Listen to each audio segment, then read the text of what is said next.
Imagine vanishing into thin air at over 24,000 feet on the second highest mountain in the world. That's what happened in July 2013, when veteran mountaineer Marty Schmidt and his son Denali disappeared on K2. But what drove them to keep climbing when everyone else had turned back? Let's get into it. High in the world's deadliest mountains, where the air thins and the ice never melts, one man carved out a reputation that climbers still whisper about. His name was Marty Schmidt. Born in the United States but later calling New Zealand home, Marty wasn't just another adventurer chasing glory. He was the type of mountaineer who made the impossible look routine. Long before K2 entered the story, Marty's life was already defined by extremes. He served in the U.S. Air Force as a para-rescue man, a role that demanded courage under fire and the ability to survive in the harshest conditions on Earth. That discipline would follow him into the mountains, where he quickly made a name for himself, summiting Everest multiple times, conquering Gasherbrum, Bisri and the Skew, Broad Peak, and even pioneering new routes on Denali. Marty was respected as both a fierce climber and a mentor to those who followed. But what made his story different wasn't just the mountains he climbed. It was who he climbed them with. In 2011, alongside his son Denali, he pioneered a bold new line on North America's tallest peak. They called it the Dad and Son Route, a symbolic name that said everything about their bond. It wasn't just about reaching summits. It was about sharing the struggle, the risk, and the breathtaking triumphs as father and son. That partnership would become legendary in its own right. And in 2013, it would take them both to K2, the most dangerous mountain on Earth. But what started as a father and son's greatest adventure would soon turn into one of mountaineering's most haunting tragedies. Denali Schmidt wasn't just following in his father's footsteps. He was carving his own path in the world of climbing. Named after North America's tallest mountain, Denali seemed destined for the peaks. But he wasn't just an athlete, he was an artist, a photographer, and someone with a restless curiosity about the world. At just 25 years old, he carried a mix of youthful energy and a surprising maturity that made him stand out. When he and Marty teamed up, it wasn't the typical story of a veteran dragging along a rookie. Denali was strong, capable, and fully committed to the dangers ahead. Their partnership was something rare in mountaineering, a father and son sharing rope lines, camps, and the thin air silence of high altitudes. To other climbers, it was more than inspiring. It was almost surreal. Together, they became a team built on trust that only family could provide. The dad and son route on Alaska's Denali proved they weren't afraid of risk. They embraced it. Each climb became a bond sealed in ice and danger, their lives literally tied together by a rope. But while their connection gave them strength, it also meant every risk was doubled. On K2, the deadliest mountain on Earth, that bond would soon be tested in ways neither of them could have imagined. Because after triumphing on Broad Peak earlier that summer, they stood at a crossroads, a choice that would determine everything that followed. By mid-2013, Marty and Denali had already proven themselves. Just weeks before K2, they summited Broad Peak, another giant of the Karakoram. It was a victory that gave them confidence, maybe too much confidence. Broad Peak was no small accomplishment, but compared to K2, it was a different beast altogether. When the climbing season on K2 began, the mountain was already showing its dark side.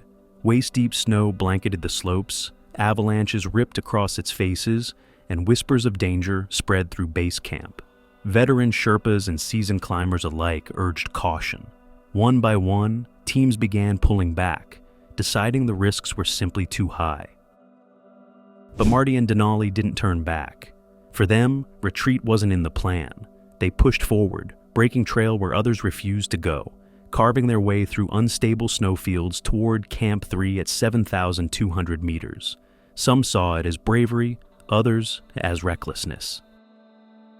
And in that decision, the choice to climb when everyone else stayed behind, their fate was sealed, because the mountain wasn't just waiting for them. It was preparing its deadliest strike. On July 26, 2013, Marty and Denali radioed from Camp 3. Their voices crackled through the static, carrying exhaustion, but also determination. They reported reaching the camp after an exhausting push through chest-deep snow. It was late, the weather was unstable, but they had made it.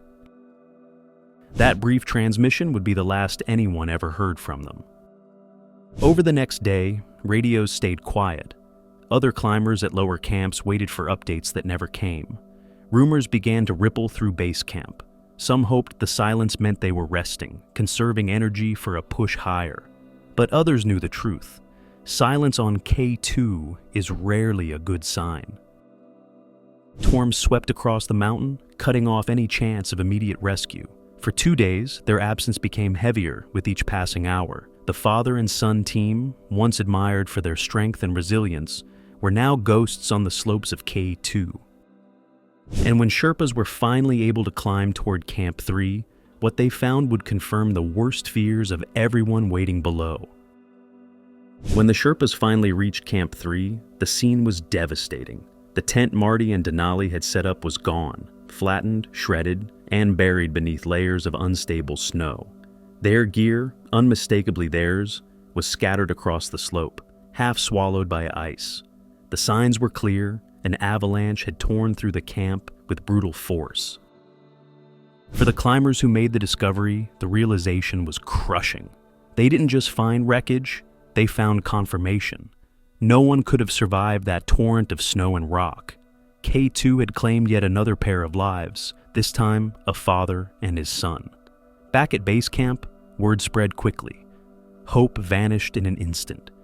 The dream of a father-son summit had ended in the most tragic way possible, erased in silence under an avalanche.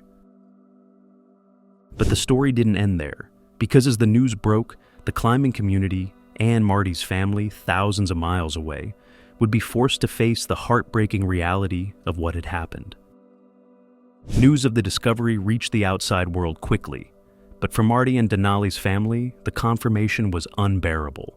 Their daughter Sequoia took to social media, writing the words no one ever wants to share. Her father and brother were gone. That single message echoed across the mountaineering community, striking with the kind of finality that left people stunned. In New Zealand, where Marty had built his reputation, tributes poured in. Climbers remembered him as fearless, a man who pushed limits but always with a deep respect for the mountains. Friends spoke of Denali's creativity, his vibrant spirit, and the bright future that was cut short at just 25 years old. For those who knew the pair personally, the grief was almost too much to put into words. A father and son, bound together by a dream, taken together in the very place they loved most. And yet, even in mourning, one thought kept surfacing. This wasn't the end of their story, because legacies, especially in the world of high-altitude climbing, don't vanish in avalanches. They live on, in memories, in stories, and in the mountains themselves. In the weeks that followed the tragedy, the climbing world gathered to honor Marty and Denali. A memorial service in California brought together family, friends, and fellow mountaineers, people who had been inspired by Marty's relentless pursuit of the peaks, and by the rare, unshakable bond he shared with his son. But the story didn't end with mourning. Sequoia, their daughter and sister, later traveled to K2 herself, facing the same brutal mountain that had taken her family. Her journey wasn't about climbing to the summit. It was about searching, understanding, and finding a way to carry forward what Marty and Denali had left behind. She would eventually write Journey of Heart, a memoir that revealed the emotional depth of loss, but also the enduring power of love and connection. Among climbers, Marty and Denali became symbols, not just of risk, but of the unbreakable ties that draw people to the mountains despite the dangers. Their names live on in stories told at base camps, in the quiet moments before summit pushes, and in the warnings that K2 spares no one, no matter their strength or experience. Their legacy is one of adventure, family, and the ultimate reminder of what's at stake on the world's deadliest peaks. While K2 is often called the Savage Mountain, For Marty and Denali Schmidt, it became something else, both the stage of their greatest dream and the place where that dream came to its tragic end. The story of Marty and Denali Schmidt isn't just about a tragedy on K2. It's about the razor-thin line between triumph and disaster in the mountains, and the choices that define those who dare to climb them. For Marty, climbing was never just a sport. It was a way of life, one he passed down to his son. And for Denali, the mountains weren't just about reaching summits. They were about creating, exploring, and pushing beyond what seemed possible. Together, they embodied both the beauty and the danger of chasing dreams in the world's most unforgiving places. Their deaths serve as a brutal reminder. On peaks like K2, no amount of skill, experience, or determination can guarantee survival. The mountain decides who stays and who doesn't. But what makes their story linger isn't just the avalanche. It's the bond between a father and son, tied together by rope, trust, and love, climbing not for fame, but for each other. And maybe that's the lasting lesson, that even in the harshest places on Earth, the connections we carry matter more than the summits we reach. Because when people speak the names Marty and Denali Schmidt, they don't just remember how they died. They remember how they lived, side by side, chasing the sky,